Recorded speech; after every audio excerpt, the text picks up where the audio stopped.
So, hello, Demuir. I'm already listening to a piece of yours. Let me show you something, right? Hello, and welcome to the chat. So, amazing having you in the chat. Thank you. Demuir, That's a new one. and I'm so happy to have a chat with you and to get to know more about you and your story. But first of all, I would like to ask you to introduce yourself. Who you are, where you were born, grew up, and your first hobbies as a child. Yeah. A little bit about me. I'm Demuir. I'm a DJ and producer. I'm based out of Toronto, Canada, born and raised here for pretty much all of my life. But my family's background is Caribbean, from Trinidad and Tobago. So music has always been a part of my childhood. Earliest memories are my dad playing jazz records, calypso records in the house. And then, that's how I made the connection to get into music, because a lot of the music I was listening to as a kid, I'm going to date my age here, but it's all good. In the 90s, when I got introduced to hip hop, I realized a lot of those records were in my dad's record collection and they were sampling those records. So, and then shortly after that, I discovered electronic music with Derek May's Strings of Life, and the rest is history. As a child, in school, did you have a dream job? As a kid, my aspirations were a mix of athletics. So I used to do track and field back in the day. I was actually on the same track team with Ben Johnson, who, if you remember, he got disqualified. He won a gold medal in 1988 for the 100 meters in Seoul, Korea, and then got disqualified for steroid use. But I was on that track team, and then my knee started acting up around that same time. So I was like, I got to do something different. And I always had an interest in computers and business as well. So I'd say it's a mix. I thought I was going to be an athlete, and then I realized, this business and computer stuff is pretty cool. And I leaned into that for schooling. Got it. So music has always been the same with me, actually, has always been a part of your story then, right? Growing up with music and also jazz music. So I resemble to a lot of what you say. So, okay, as a teenage boy, so you went into music. What was the first music style you were listening to? So were you going out or with your friends? What kind of musics were you listening to? I wasn't allowed to go to clubs as a kid, so my parents were pretty conservative. But so my first real sort of attachment to music, I would have to say, was the stuff my dad was listening to, which is jazz, but 70s jazz fusion, like Chick Corea, Herbie Hancock, Return to Forever, Stanley Clarke, all of that stuff. And then, then Kraftwerk came, and then hip hop came, and it was just such a nice way to be introduced to music and see that lineage just grow into, hip hop. And so that was my level of exposure. So from jazz then, first of all, to also hip hop, right? And so you were listening to the music and so on. Have you learned an instrument, or where was your first getting in touch with music creation? Yeah, I would say shortly after, when I think about this, a lot of stuff happened around 15 to 17 years of age, because I discovered hip hop, and at the same time I discovered electronic music. It was just burgeoning out of Chicago and hitting Toronto, university, college radio stuff. A lot of those sounds were from my dad's records, and my dad had some gear too, but he was, he's straight up keyboardist musician. But I was just sort of a curious kid at that point, just pulling things together. So as I was listening to these records, for example, Spinning Wheel by Lonnie Smith, with that drum break in there, and then he had you played the Hammond B3. My dad had a Hammond B3, and I was like, oh, that's the same organ that's downstairs. So I'd listen to the record, run downstairs, and try and replicate the notes on the organ. And it's always been that sort of thing in my musical process. But I'd say that was the first strong, like, wow, this feels great, you know, to have something you hear in your mind and put it down musically and create a feeling from that. That was incredible. So those are my first memories of that. Your first memories, and where did you learn your skill? Because like you started playing around, right? So the first thing was like playing around with stuff and so on. And where did you gain some knowledge? So where did you, because like back in the days, today it's pretty easy with YouTube University and so on. And there's a lot of online sources where you can get the knowledge and get support in terms of music production and so on. Oh, other question. Have you been first like a DJ or then a producer? What was first? Yeah, so I'll tackle that last question first. So I definitely would say I was a producer first before DJing.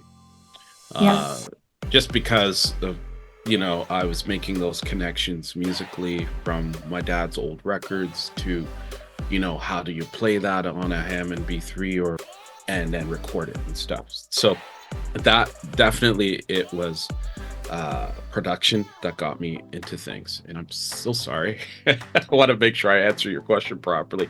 The first part of your question. Exactly. Well, it was actually where did you learn the skill? And because now you were talking about you were first produced. So, and also how many years, like to show the people how much time it takes actually from A to B, and it's going to be a progress over years. But your first approach in learning the stuff and so on. Yeah, you know, that you're absolutely right. Like there was no YouTube back in like the 90s, and by the late 90s the internet was just starting to explode. So my point of reference was just listening to records over and over again, and eventually figuring out how sounds were constructed, like doing a lot of experimentation as well, you know, from listening to my dad's old records to trying to play those same parts over and listening back and just being critical of myself in the performance, and like, does that sound the same? Does it elicit the same feeling I got when I initially heard that? And over time, well, 10,000 hours of mastery, it starts to go on autopilot, you know. But that, you know, in terms of timeline, geez, I would have to say I didn't really feel like I securely found my sound or my sound fingerprint as an artist, not until like 2013, 2014. So we're talking like 15, 20 years of stuff. I mean, I was making records on vinyl. I was putting out records on some pretty cool old school labels back in the 90s, and those records, people were playing them at clubs unbeknownst to me. I found out later, like Sneak was telling me, yeah, I played some of your old stuff, I didn't know who you were, you know. And he was playing it at Industry nightclub in Toronto here back in the day in the 90s. Mastery is a thing that artists always pursue, but you never really know when you've attained it. And even when you think you've attained it, you're still growing. That's the true ethos, in my opinion, of what an artist is. And, you know, in terms of just constantly chasing, you know, the prospect of becoming your very best self in your artistry. Absolutely. So what was your vision? You started off like playing around, then starting with productions. Did you have like a bigger vision for yourself? I would say when it is in different phases. So when I was connecting, I call the beginning part of my artistry connecting the dots, like just understanding what the 12 notes are in different octaves and keys and stuff, and how that translates to sense in your production and generating a feeling. So I was making those connections early. And when you figure that out, you're like, okay, cool. Then your own ideas sort of start to intersect with that process, which is the second phase, which is where I'd be like, oh wow, like the sun was out today and that gave me a certain feeling. So I want to create something that reflects that feeling. And then the last stage, or I hate to call it the last stage because I like to think I'm always evolving, but where I'm at today is what am I experiencing in life? And I come up with that concept, and then I just wait for, you know, ideas to sort of download and push that out, you know. I Like, love that. like for example, my latest, you know, like my latest song on Elro, Let Me Show You Something. That was literally me coming into the studio and saying, oh man, I want to do a pretty cool track that sounds like James Brown and Anderson .Paak on the vocals over a house beat. And I literally was showering. I was like, let me show you something.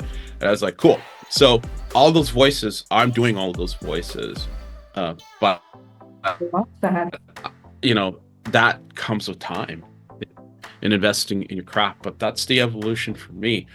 I'm at a place now where I could say, this is the idea, here's my experiences, this is the feeling I want to have, and then I push that out. I love that. You were talking about something like, I wait till it comes in, and then, so how, I love that, because like getting, you know, from the universal one, like kind of, I just had that vision with you. We're talking about like the ideas then.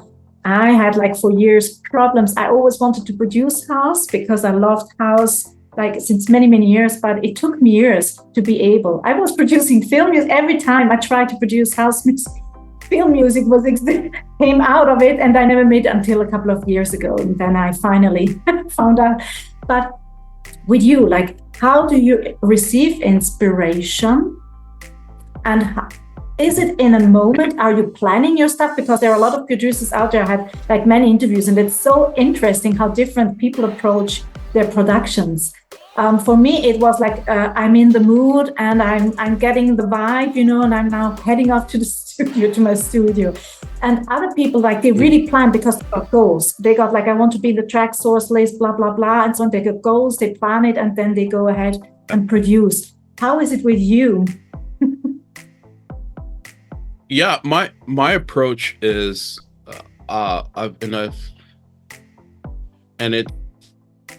it's just what feels most comfortable to me. Is I don't believe in the idea of writer's block. I really don't, because life is always, it's either happening to you or happening for you. I'm in the camp of the latter. I design my life the way I want it to be. I've always had that concept floating around in my core, in my being for the longest while, where it's like, you have to do this. It's like this voice saying, do this, do this, do that. And it's like, okay, you know, I will do it. And that's kind of the download piece I was talking about. And I'm not trying to get deeply religious here or deeply spiritual, but I do recognize that as an artist, you can tap into these things. It's really a gift, and I'm very humbled and grateful for that opportunity.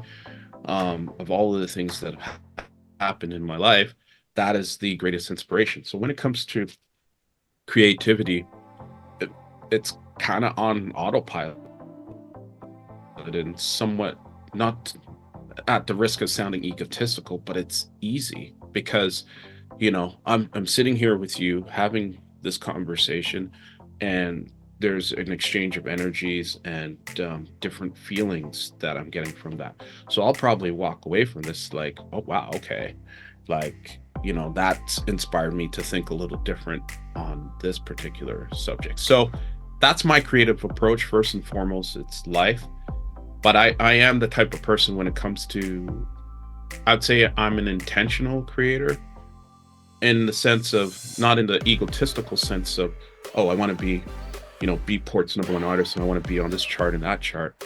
And here's the irony about it. When you don't have that output as the core focus, and in my case, I can only speak for myself, where you are looking at life as inspiration in building honest and creative music that invokes a feeling that even one person can connect with honestly, where to the point where it feels intuitive, you will get all of those results. A lot of garbage artists, like, and I have to say that because they're following this formulaic, dishonest routine in the quest of, you know, just wanting a title that's an egotistical one that has, at the end of the day, that has nothing to do with the music itself. So I always find that funny, but that's my approach. It's life, create on this music, things that inspire me, and it comes out, and then I move on to the next thing. That's also what you're jumper, right? Vibes speak louder than words. That's so true. I love you. So let's talk about your projections. So is it like your full-time job now meanwhile, or is it like still the passion and the part-time, or what is like, because it's pretty hard nowadays even to make a business out of it, right? Or to live from. No, yeah, absolutely. This is my full-time thing. I've been doing this close to 10 years now, full-time. And yeah, I would say it was quite scary when I took that leap, because I worked in corporate Canada. You know, you get caught up in that thinking of this is what the expectation and output of life is you go into school, you get some cushy little 6-figure job, which I was doing, and I was doing it well, but it just wasn't fulfilling, you know? Like, you just know, for me, I just knew something was gnawing at me to pursue my passion, but it was scary because as supportive as my mom was, of all people, my dad wasn't. The musician, he was doing accounting and stuff. He's saying, "Oh, those musicians, they don't make any money, blah blah blah." But you know, I'm glad I took the leap, and it all worked out. And COVID provided a period where I was able to accelerate that and set up like my Patreon and music education. It all works out if you, I think, are doing it honestly and with vigor and passion. With the passion, that's one of the main things. I always say, if you don't have passion for it, then leave it, because it's not going to work unless you're passionate about it. So, but let's talk about that as well before we dive into your studio, which I already love, and I see a lot of equipment, and also then the software. I'm curious on what kind of software you produce and so on. What was your biggest, because you were telling us, and it's true, it's very scary if you go down to another path. You don't know if you're going to succeed, but you love it. So what was the moment where you said, like, I'm going to do this? And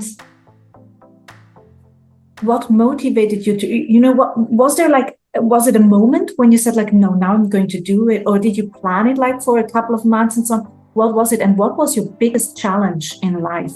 Has it to do with that moment, or was it another one? Yeah, great question. Moment distinctly. It was my uncle passing away of a heart attack at 41 years of age in front of McDonald's while trying to visit his son, my cousin, while the son was in prison.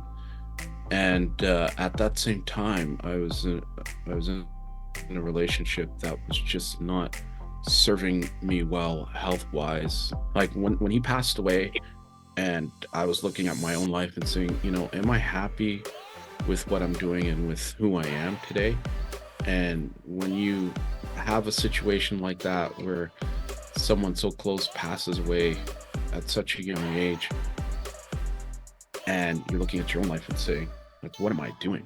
You know, if I were to leave the world tomorrow, would I be happy with who I am and what I've done?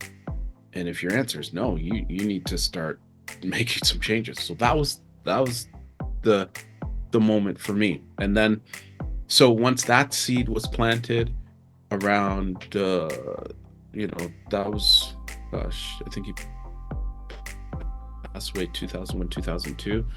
Like 5 years later, I walked into a club called Footwork, and I saw Nathan Barrato and Carlo Leo playing like what I felt was very inspiring, soulful tech house at that time.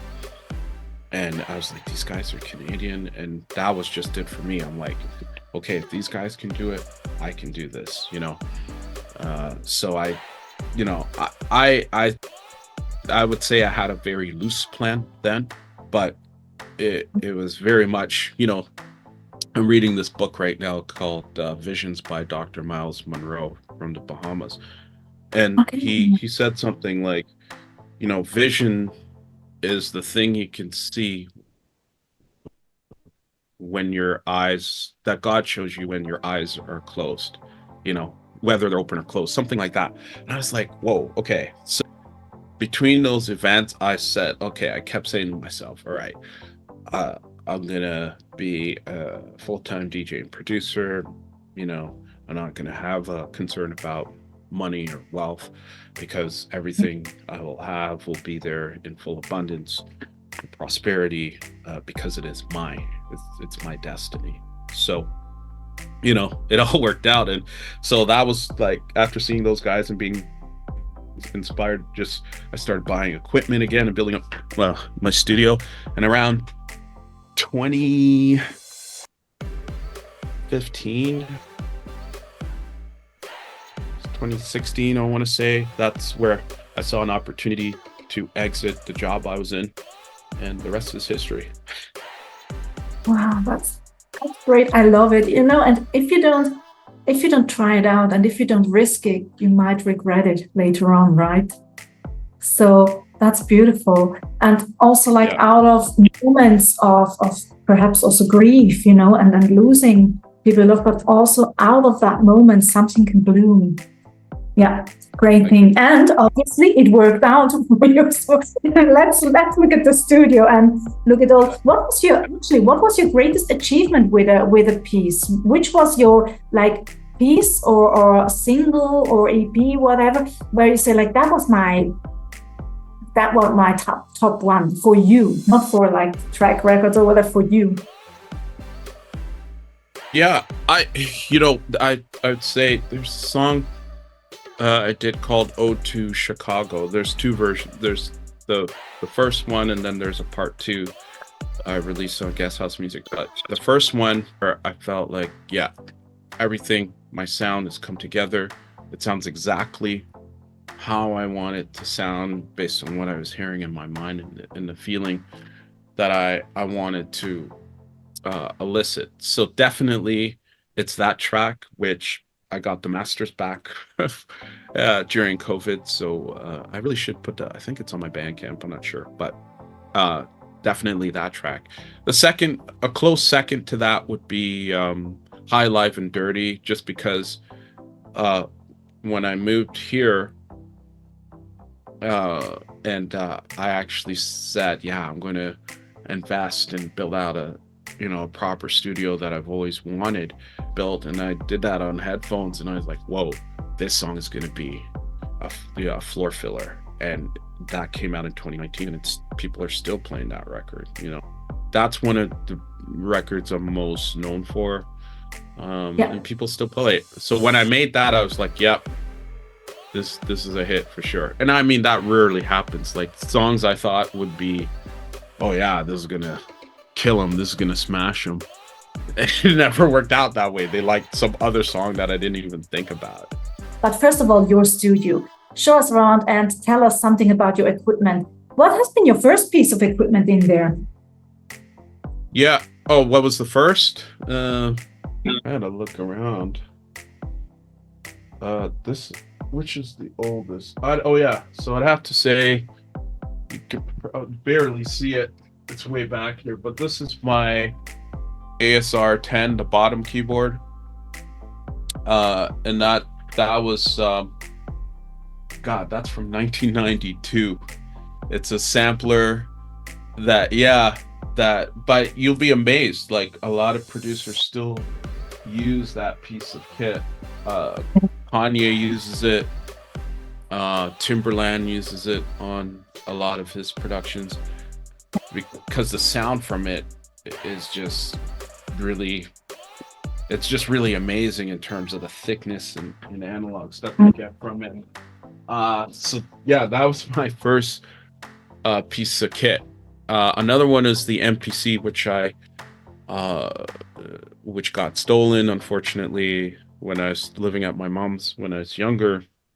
And I had another one that I used to build for a sample pack, and I recently sold that because I just wasn't using it. You could just do so much stuff inside the box now. I use Logic to produce music. So anyway, that was the first one. Do you want me to show the others or talk about the others? So yes. Okay. So the one up top is the Arturia Matrix Brute. It's a fantastic synthesizer, analog based. Whenever I come in here, like I read an interview with Mr. G, and he was talking about any analog pieces of gear, you should make sure you turn them on first and they warm up so they sound very rich. So that's usually the first thing that goes on. You're in Switzerland, so you know how winters can get. I'm in Canada here, so things need to warm up. But that is a great piece of kit. I've used that on countless records, like Pierre did for Heist, and what is it, Philippine Sunrise. That riser sound comes from that. Okay. So I love that thing. I use it all the time. Hopefully the camera follows me. Perfect. So yeah, it does actually. Yeah. It's Apple is fantastic like that. So this is my Arturia Mini Brute. Sorry, not the Mini Brute. This is the Mini Brute over here, and I'll get to that after. I forget what this is called. Anyway, it is a Micro Brute. So this is a great piece of kit. I love the touch sensitive Micro Free. My bad. I love the touch sensitivity on this one. I've used this on records I've done for Moxie and on Kevin Knapp's Plump label. The Moxie, I think it's called Soul Music. Really great for bass lines and stuff. And it's off camera, but the other two essential pieces of kit I have, well, I got three of them, is the UAD sound card products. So I have an Apollo Twin and two UAD Apollo 8s that I have all of this gear connected to. The next one is up here. Camera will move over. There we go. This is the Roland System 8. It's great. I love this thing because you can get a bunch of other sounds in here, plug-in sounds, but I have a Jupiter 8 loaded up in here along with the System 8. So it's basically like 3 synths in one in that, which is cool. This is the bad boy here.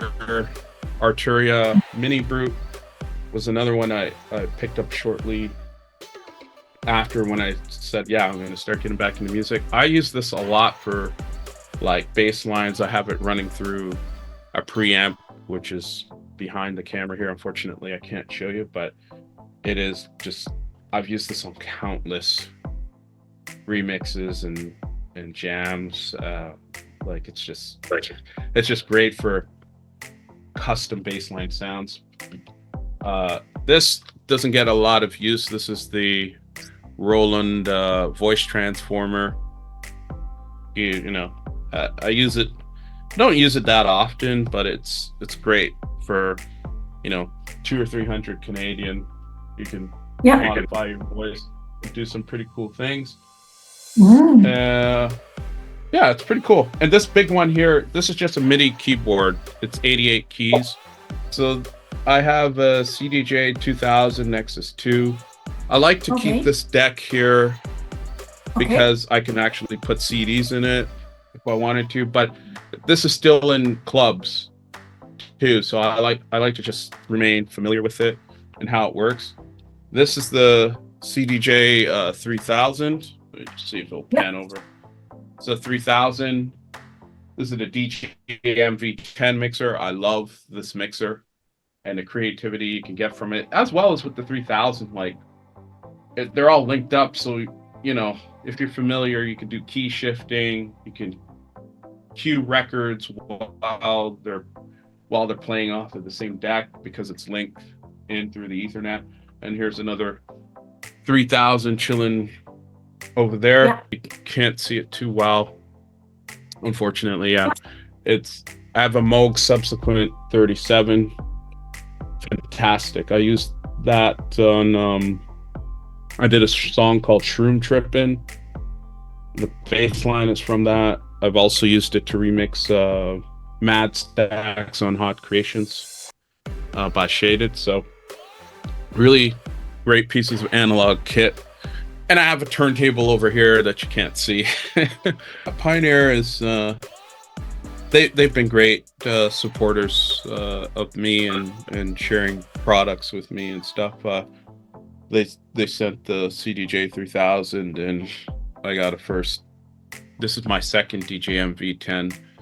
I sold the first one. Well, I gave it away as a part of our Patreon contest. But when they're developing the stuff, they're asking artists for feedback. And so life is like, yeah, going on. Some have you got like what I was like asking before, like a long-term vision, or have you like got a dream which you have still got in mind? Because like I've constantly got new dreams. As soon as I reach the goal, I've got a new vision, new idea, and so on. So it's always working with me. How is it with you? What are your wishes and dreams? Yeah, I like to look at things in 5 to 10 year segments. So yeah, with music, it's great. You know, I think music will always continue to be a part of my life, but I'm now heavily getting more and more into investing and trading. It's just because it's something I like doing. And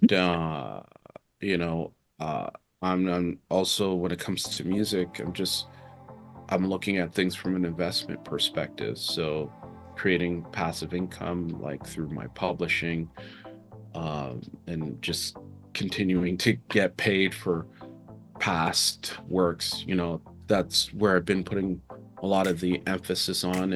And you know, because content, I think in the future, more and more independent artists and companies will be licensing their music out to, you know, the likes of like a Netflix or any other streaming platform. But you know, I'm very much an advocate for you can't monetize what you don't own, you know. So I know Spotify is, Mr. Eck is you know, that's a Swiss sort of national treasure. But my thoughts on Spotify, it in the longer term, it's only good for Spotify. It's not good for you as a creator.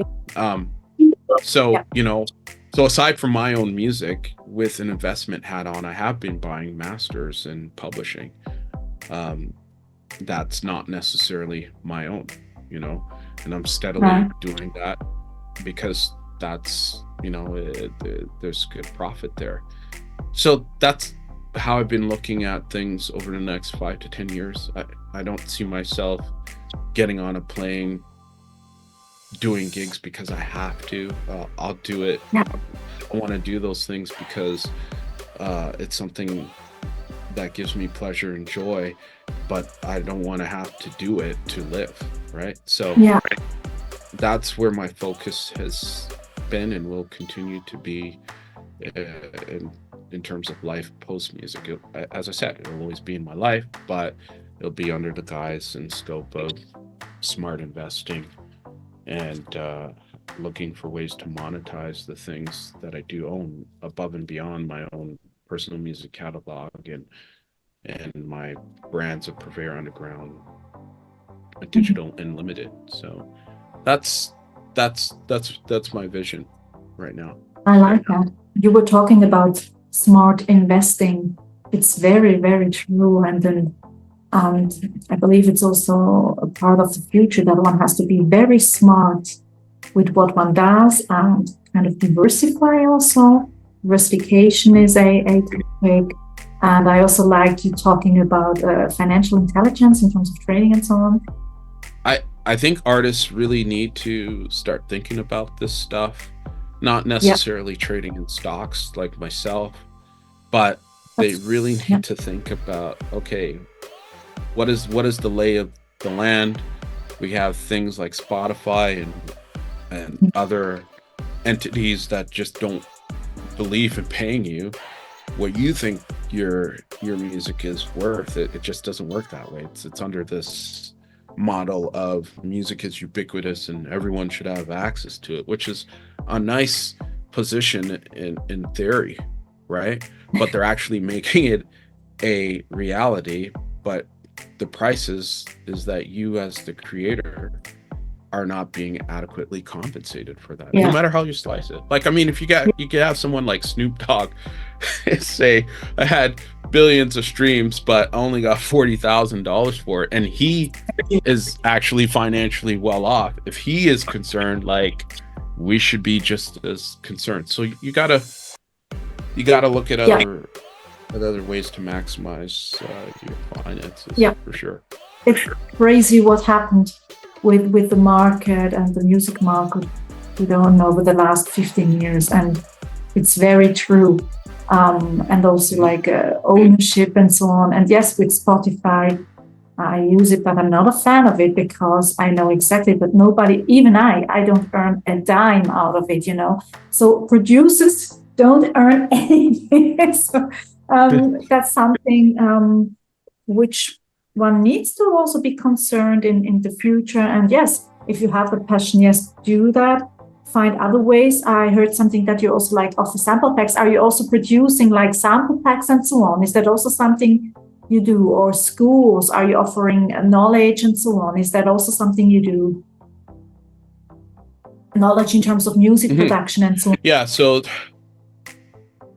The music production sample pack stuff and like even mentoring, coaching people all came out of COVID. I saw a very good opportunity there. I started my Patreon and it's been doing well. And there's other artists who are doing well on the platform too, just maximizing on their platforms and the things that they create. So you can sign up to my Patreon and get a master class on music production and as well as how I mix down records. It's all available there. Look at my Patreon as a thing that is a Netflix for all things Demuir, right? And that's exactly how it's played out, and it's doing pretty well. And the sample pack thing is fantastic, because as you build your own indie platform, other people are buying your records and they're taking a genuine curiosity to it. That's led me to create 2 sample packs for Loop Masters, and it just continues to grow. You can do well at this. You gotta be smart about it. And I think most artists in underground electronic music are just so behind and antiquated in their thoughts on the proper model being, you exploit yourself on Spotify, you don't make any money there, but all the promoters will see that you're on Spotify and you've got X amount of followers and that will get you the gigs. Well, the reality is that the economics of the gigs for the majority of people are not beneficial to you at all once you apply travel taxes and the fact that you got to eat and live. So I mean, there's a very small percentage that can command really crazy fees that clubs and other festivals are happy to do at a loss financially. but the majority, they're, like any other good business, they're looking for return. And especially with the whole business model surrounding Spotify, it's like, yeah, you're just going to do this for pennies or fractions of a penny, which is crazy. So yeah, there's alternates there. You just got to explore them, get the knowledge, and do the work. Absolutely. Oh, another question, because like you were talking about, because on Patreon, you are like then supporting and giving school in terms with Logic Pro, with the software Logic Pro. Yeah, a lot of people use Logic. What I do is a weekly, it's called a weekly production stream, and I use Logic, and there's a bunch of other cameras you don't see in here, but it's like sitting in this room with me as I decide to make a beat from scratch or arrange a song, work on a remix. Like there's a few pretty cool episodes. Like I recently did a remix for CC Peniston, and I did another one for Carrie Chandler, and my weekly production stream, it just captures all of that, like from start to finish, because sometimes I carry it over to other episodes, but all of that is there. It's part of my Netflix for all things Demuir. It's and that's the kind of independence and excitement that I love that we have as artists. You don't have to do it a certain way. I can assure you, artists way back in the day wish they would have had advancements in technology that we have today in order to be securely independent. We got I think I'm close to 150 episodes of that, the weekly production stream. So we're talking oodles and oodles of hours and hours of content there, which is great. So that's amazing. Well, Logic Pro is it, right? It's I'm still with Cubase. I'm probably going to. What was your first piece of software? My first thing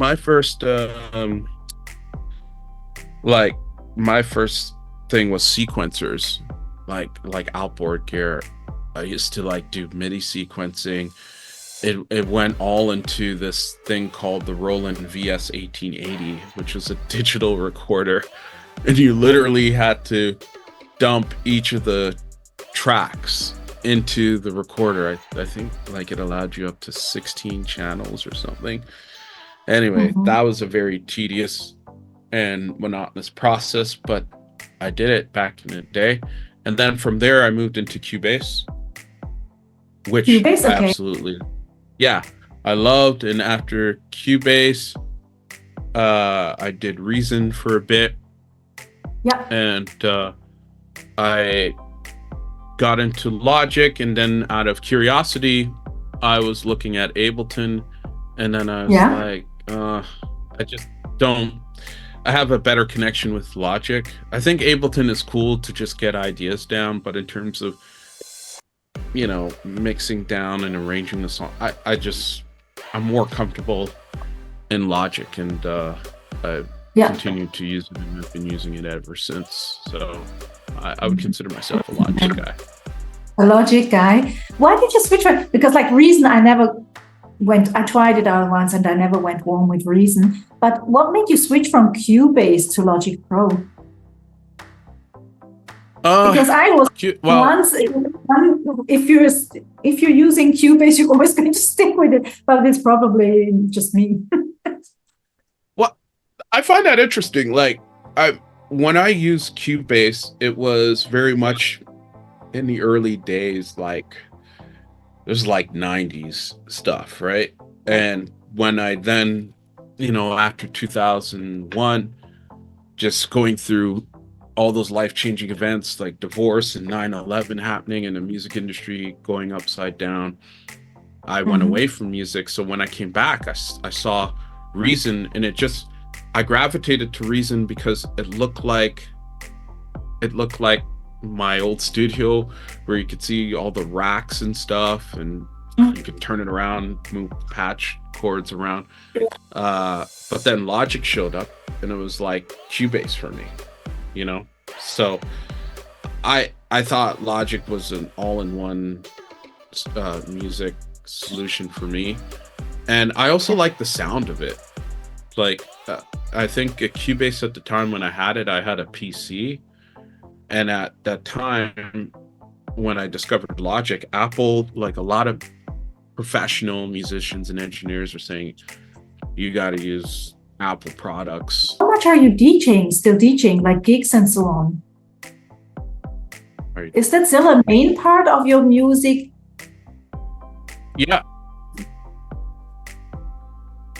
DJing, I mean, I personally am good to, I prefer to gig 2 to 3 times a month. Like that is something that just works very well for me in my life. I'm not interested in doing 10 shows in a row because the traveling is a bit hard. And as well, again, when you look at the economics, it's just it like for me it's just not worth it. But yeah, so I'd say that's my frequency or desire, is on average 2 to 3 times a month for DJing.